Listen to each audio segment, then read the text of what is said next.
que se corresponde coa de don José Luís García Pita, que é catedrático de Dereito Mercantil da Universidade da Coruña. Xa tuve unha oportunidade de explicarlle ao comparecente cual é a mecánica, polo tanto non a vou a repetir ora. Polo tanto, cando queira, señor García Pita, pode facer a súa exposición por un tempo aproximado de 10-15 minutos. De acuerdo. Muchísimas gracias, señor presidente.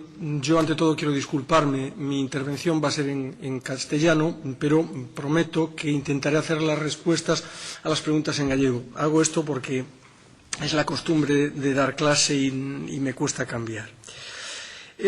A mí me convocan a esta comisión en la que se va a tratar supuestamente, o se dice, de la peripecia económica y financiera de las cajas, de la responsabilidad, en cierta medida, por lo que les ha sucedido a las cajas de ahorros gallegas, el tema de las retribuciones e indemnizaciones y, evidentemente, también, porque es un tema conexo con él, la cuestión de las participaciones preferentes y obligaciones subordinadas. En primer lugar, lo que procede yo creo que es hacer una referencia muy breve sobre la situación de las cajas en el contexto de la crisis.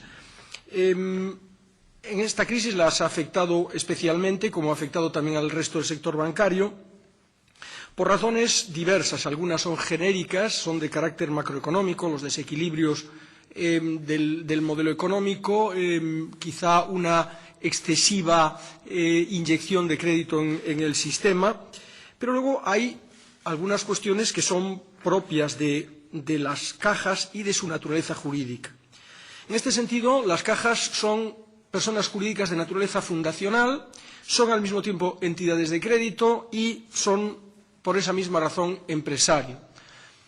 Los dos últimos aspectos se deducen claramente del artículo primero, párrafo segundo del Real Decreto Legislativo 1298/1986, que es el que adapta el derecho español, el derecho bancario español, normas con rango de ley, a las directivas comunitarias. España acaba de entrar en la Comunidad Europea y entonces uno de sus compromisos es incorporar el derecho derivado y entre él, evidentemente, el derecho bancario. Y para hacerlo se sirve de un concepto jurídico que pretende ser general y abarcar a todo tipo de sujetos que se dediquen profesionalmente a la intermediación en el crédito indirecto. Es decir, bancos, cajas de ahorro, cooperativas de crédito. Digo estos tres, aunque históricamente la lista fue más larga, se redujo, se ha vuelto a ampliar, es decir, sus componentes han cambiado, pero básicamente ahí siempre han estado los bancos, las cajas de ahorro y las cooperativas de crédito. Las cajas de ahorro, sin embargo, acceden al sistema bancario de forma plena a partir del año 1957, que es cuando un decreto establece que la competencia en materia de cajas de ahorros pasa del Ministerio de Trabajo al Ministerio de Economía y Hacienda, lo cual supone, digamos, uno de los últimos pasos, uno de los últimos hitos, o por lo menos uno de los hitos más importantes en la transformación de unas entidades que tienen, en principio, un carácter de beneficencia. Bastaría remontarse a unas órdenes ministeriales de nada menos que de 1835 y 1839. Luego, en 1880, esa finalidad de pura beneficencia se, combina con un carácter más social. Es como pasar de atender a las necesidades individuales de las clases más menesterosas a proyectos de mayor ambición social, de carácter un poco más sistémico. Pero ese régimen de carácter benéfico social va unido a un cambio de dependencia gubernamental. Pasan de depender del Ministerio de la Gobernación, es una cuestión de beneficencia y, por tanto, de orden público, a depender del Ministerio de Trabajo. Lo que pasa es que las cajas siempre se han caracterizado por una cuestión que es propia de la actividad bancaria, que es financiar y recibir depósitos. Lo que pasa es que inicialmente esas dos actividades estaban separadas. Había cajas de ahorros y estaban los Montes de Piedad. Y con el paso del tiempo llega un momento en que se fusionan y se convierten en entidades únicas que llevan a cabo lo que es actividad bancaria en el sentido más estricto, recibir fondos del público en forma de depósitos y conceder créditos, conceder préstamos por cuenta propia. Bien, es verdad que no son unos créditos y no son unos préstamos tan libres como los del resto de las entidades bancarias. Las cajas de ahorros durante muchos años vivieron un poco sometidas a la servidumbre de no poder llevar a cabo la misma actividad bancaria, las mismas operaciones que los bancos, hasta que por fin, en el año 1977, el decreto 2290 reconoce que las cajas de ahorros a partir de ese momento pueden hacer las mismas operaciones que la banca privada. En este sentido, insisto, entidades de crédito, y está perfectamente justificado que las recoja este decreto legislativo 1298/86. Pero como son entidades de crédito, el propio decreto las califica como empresas. Mejor dicho, son empresarios. Lo que pasa es que son empresarios que son especiales por su actividad, la intermediación en el crédito, pero también son especiales por su forma, porque resulta que las cajas son fundaciones. No siempre fueron fundaciones. Algunas de las cajas que se crearon a principios de las tres primeras décadas del siglo XIX incluso adoptaron la forma de sociedad anónima, pero las finalidades de beneficencia no se adaptaban a un modelo de sociedad capitalista, de sociedad básicamente lucrativa, y por eso, a partir de los decretos de 1929 y el Estatuto de Largo Caballero de 1936, ya se les impone obligatoriamente la forma fundacional. Esto, evidentemente, a la gente cuando lo digo por mi experiencia con los alumnos, cuando toma contacto con el derecho mercantil siempre les sorprende porque piensa que no puede haber empresarios que no tengan ánimo de lucro, cuando en realidad lo que hace a un empresario el serlo y lo que exige un tratamiento jurídico especial como es el derecho mercantil no es que tenga ánimo de lucro, sino que desarrolle una actividad constitutiva de empresa, porque la actividad constitutiva de empresa reclama un estatuto especial. En primer lugar, un régimen registral, el registro mercantil; en segundo lugar, un régimen contable; y, en tercer lugar, antiguamente, un régimen de derecho especial de la insolvencia. Había una quiebra y una suspensión de pagos para los comerciantes, mientras que había un concurso de acreedores y una quita y espera para los que no lo eran. Pero en este momento esa diferencia es irrelevante porque nosotros ahora mismo tenemos un derecho concursal único que se aplica a todos los sujetos, personas físicas o jurídicas deudores, siempre que no sean entidades de derecho público de carácter territorial. Por tanto, las cajas de ahorros, evidentemente, entran en este apartado.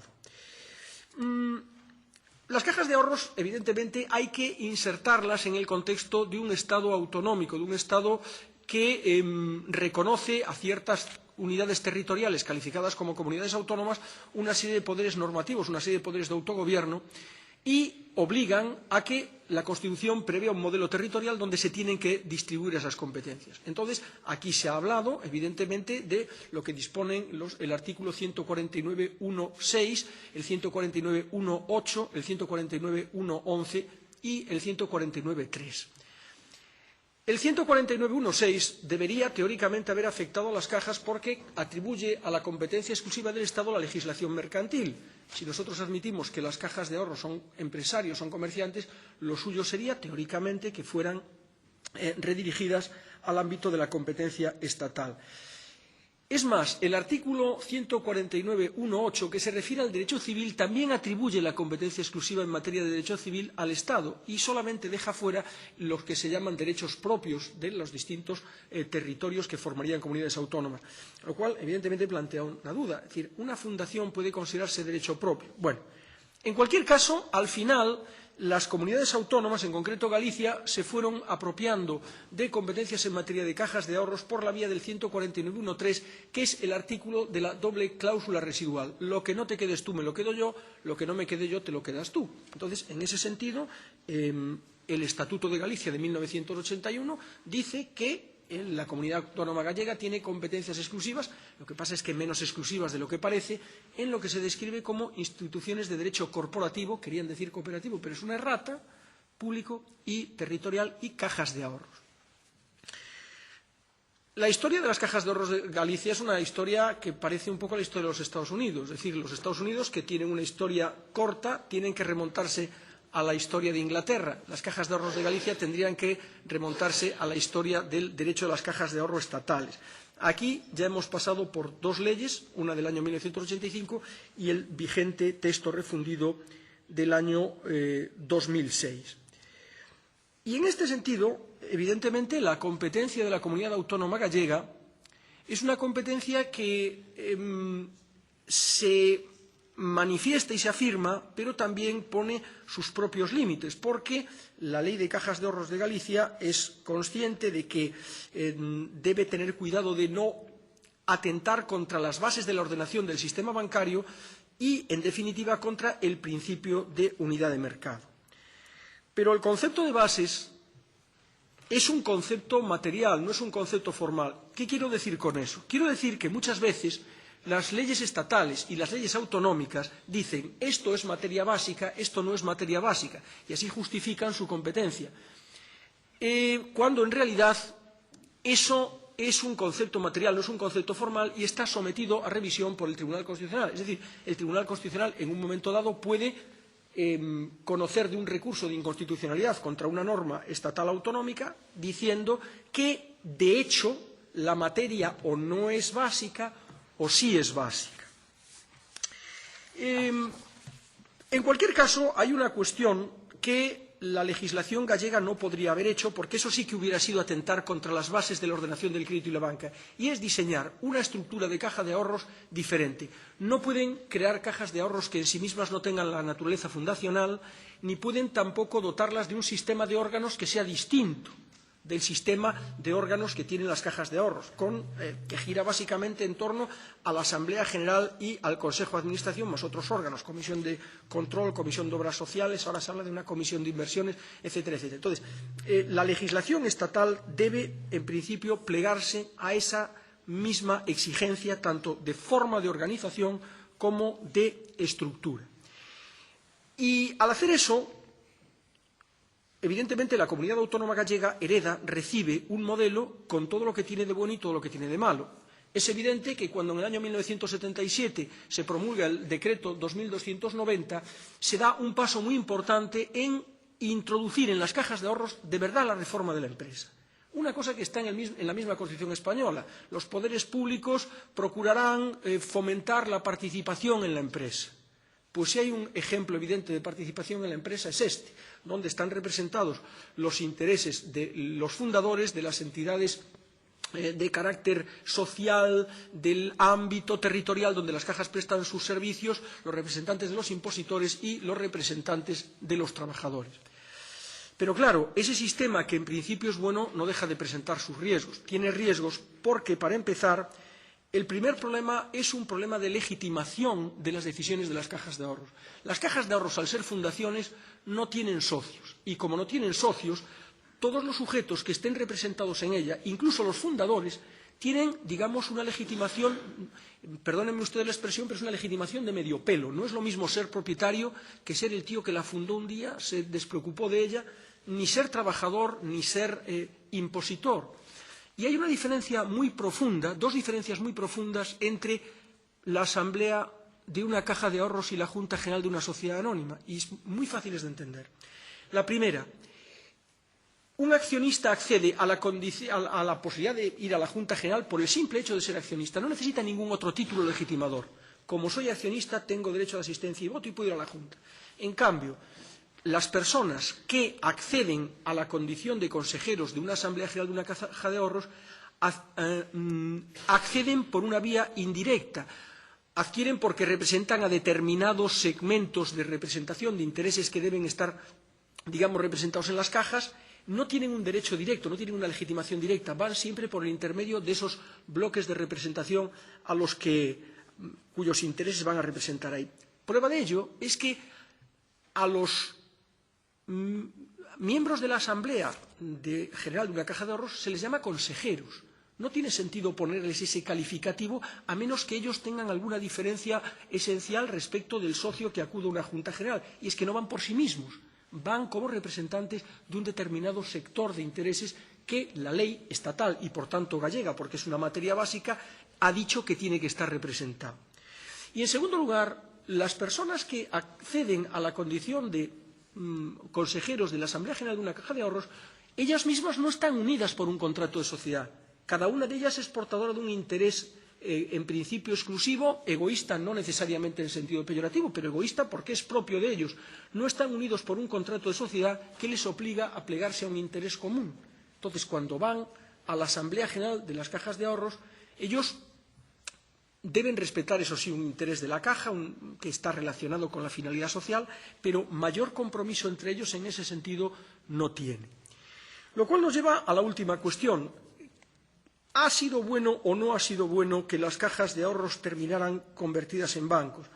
Miren, yo creo que siempre es bueno que haya un sector empresarial no lucrativo.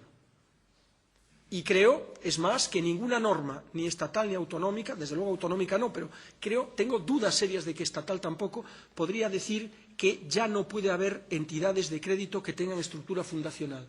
Creo que una ley no puede, digamos, suprimir la libertad de empresa en forma fundacional en materia bancaria. Eso por una parte. Claro, lo que pasa es que, evidentemente, las cajas de ahorros tienen unos defectos congénitos. De la misma manera que tienen ventajas, tienen defectos.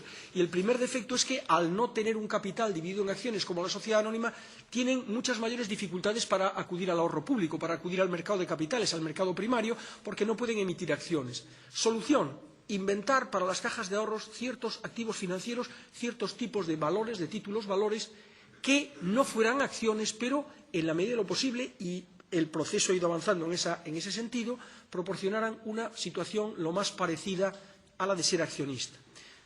De ahí las cuotas participativas, menos las obligaciones subordinadas y también muy intensamente las participaciones preferentes. Quisiera centrarme en las participaciones preferentes para decir dos cosas que yo creo que probablemente motiven las preguntas que ustedes luego me quieran hacer. En primer lugar, no podemos dejar de olvidar que las participaciones preferentes son valores obligacionarios, son valores de deuda, y la deuda hay que devolverla. Y por eso cuando o la prensa o las leyes o quien sea habla de que no tienen vencimiento, a lo mejor la gente está pensando que no tienen derecho a cobrar. Tienen derecho a cobrar. La cuestión es cuándo. Se nos dice que son perpetuas. Y ahí yo creo que ha habido un problema muy grande, que es que se ha intentado trasladar a unos títulos valores que son privados un esquema propio de la deuda pública. La deuda pública puede ser perpetua, no amortizable, consolidada, pero es que la deuda pública tiene una gran ventaja, y es que en los presupuestos generales del Estado siempre se destina una cantidad para que me devuelvan el dinero o me paguen unos intereses, me paguen una remuneración. Aquí no la hay. Entonces, yo lo que quiero decir con esto es que si son obligaciones y hay que devolverlas, la cuestión es fijar el plazo. Y a mí me dicen que son perpetuas, pero yo creo que existen en el Código Civil y en el Código de Comercio preceptos que permiten fijar vía judicial un plazo en el cual vencerán esas deudas y tendrán que ser pagadas. Bien, y luego queda la segunda parte. ¿Y cuánto hay que devolver? Porque, evidentemente, se nos ha dicho que son valores que tienen un rendimiento, que no son propiamente intereses, son, digamos, una participación en beneficios, una retribución completamente aleatoria, que además nos dicen que las entidades de crédito pueden suspenderla sin que tenga carácter acumulable. Mi opinión es una opinión personal, pero creo que esas afirmaciones son excesivas. Quiero decir con esto que no tengo la convicción de que las entidades de crédito, cajas, bancos, cooperativas, las que los emitan, puedan, de forma absolutamente arbitraria, negarse a pagar. Entiendo que toda negativa a pagar retribución en un momento dado debería estar justificada por una razón de peso, una razón que no sea el mero deseo o la mera incomodidad de pagar en ese momento. Y creo que la clave está en que la disposición adicional segunda de la Ley de Coeficientes de Inversión y Recursos Propios de las Entidades de Crédito habla de que las condiciones de la emisión de participaciones preferentes tienen que establecer el sistema para la absorción compartida de pérdidas, actuales o futuras. Absorción compartida de pérdidas no es que la sufran solo unos y no otros. Se trata de organizar un sistema en el cual el coste económico de las pérdidas que haya podido sufrir una entidad de crédito se distribuya equitativamente entre la entidad emisora y los tenedores de preferentes. Para lo cual yo entiendo que debería tenerse en cuenta también el hecho de que se haya, en un momento dado, denegado pagar esas retribuciones. Última cuestión, y termino porque veo que me paso de tiempo, el tema de las indemnizaciones. Muy brevemente, toda indemnización, por su propia naturaleza, presupone un daño. aquella persona que reclama una indemnización tiene que demostrar que ha sido perjudicada. Entonces, aquí hay dos situaciones. La primera, antes de la reforma de las cajas de ahorros que permitió que los cargos de miembros del Consejo de Administración, de la Comisión, etcétera, fueran retribuidas. Hasta el momento en que haya retribución es muy difícil que haya daño, a menos que el daño derive de que la persona que reclama esa retribución tenía en la caja de ahorros un cargo diferente del de miembro del Consejo de Administración o miembro de la Comisión de Control. Porque las cajas de ahorros, que son empresarios, pueden nombrar factores, pueden nombrar apoderados, pueden nombrar personas que les presten servicios de gestión. Y esas personas ni son miembros del Consejo de Administración, ni son miembros de la Comisión de Control, ni tienen por qué ser directores generales. Y esos señores cobrarán vía contrato de comisión mercantil o quizá, no sé si vía contrato laboral, pero desde luego esos señores sí podrían experimentar un daño si son despedidos. Llegados a este punto, queda la cuestión de la cuantía. El hecho de que en el contrato por el que se nombra, vamos a llamarle acto directivo de una caja de ahorros a una persona, y en ese contrato se fija como cláusula una indemnización alzada, una indemnización, digamos, que no se refiere concretamente a la demostración de un daño, entiendo que es una cláusula penal. Y en el Código Civil las cláusulas penales pueden ser objeto de morigeración, digamos, de reducción por parte del juez. Es decir, en última instancia, los jueces y tribunales tienen la potestad de moderar, de, digamos, reducir en lo que pudieran ser abusivas esas remuneraciones. Y yo creo que, disculpándome por haberme pasado de tiempo, esto es, en resumen, lo que quería decir.